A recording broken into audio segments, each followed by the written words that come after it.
there was a way you can gain more time for yourself, or if I told you there was a way to reduce your stress. And even if I can almost guarantee that by doing the one task I'm about to tell you will make you become a better employee in the future. Good morning, my name is Deanna Demaio, and I will be persuading you as to why you should not procrastinate. Before I get into my main points, I want to just take a look at the opposing side of this argument, which is the procrastinators. They go by that definition of tomorrow being the best time to do everything you had to do, plan today. They also think that procrastination is okay because you can do it well. So they think by this guy sitting relaxing with all that work that he's doing it well, so it's okay. And there's also a book that was written in 2010 from Frank Partnoy called Wait, and he says procrastination is okay because the Greeks and Romans used to embrace it. So they literally would sit around all day doing nothing because they felt like they had nothing to do and nothing was important. So that's why they think it's okay. So now I'm going to step away from that and persuade you as to why you should not think that doing nothing is okay. So first I would like to get into time.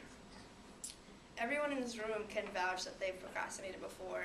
They've stayed home doing a report or an assignment instead of going out, or even just literally laying in bed and relaxing and enjoying yourself.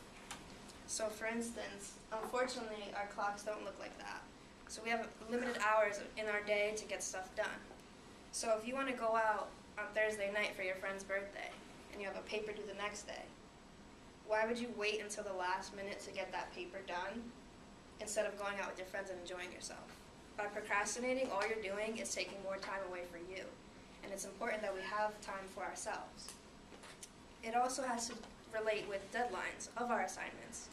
Whereas there's on check.com, they have a professor's guide, and it says you might run the risk of missing a deadline if you keep putting off your work. So here the deadline was yesterday, that's when you were supposed to do everything you had to do.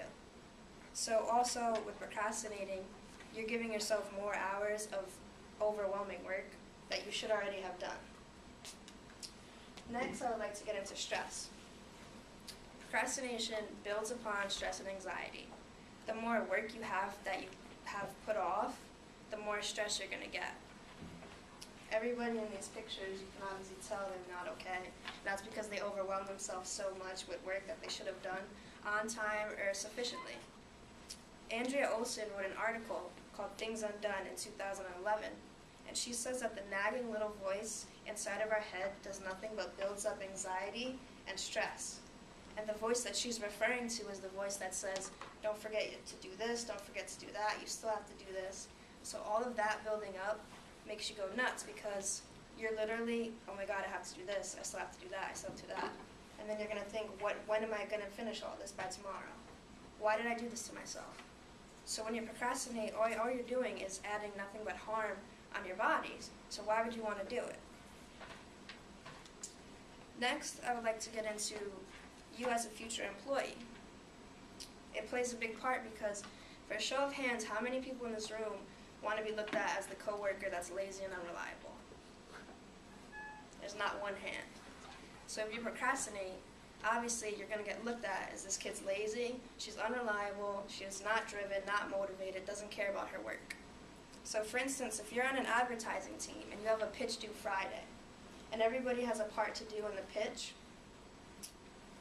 you're working on it, you see other people working on it, and you're sitting at your desk playing with paper clips or on the phone, doing absolutely nothing that you're supposed to do.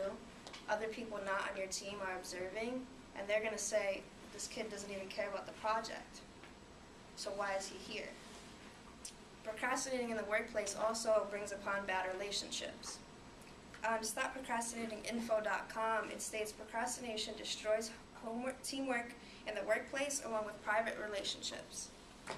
So because of you procrastinating and not caring about your work shows that you obviously are unreliable, so people are not going to trust you because they're going to look at you and they're going to say, you're not doing your work, so how do I know if you're ever going to do it? And even if you do it, they're going to say, is it going to be done well? Because it took you 2 hours to do something that people have been working on for 5 days. So again, why would you want to have your employees look at you like that by just procrastinating? And in conclusion, I've persuaded you as to why you should not procrastinate, because you will have no time to enjoy yourself. You will be stressed out and overwhelmed with everything you're supposed to do. And it'll also make you look like a bad employee. And by the show of hands that I got none, shows that nobody wants to look like that. Procrastinators are made, not born. Therefore, it's a personal choice. So you also have the option, if you are a procrastinator, to change your lifestyle. And I would just like to end with this one quote: if not now, when? Thank you.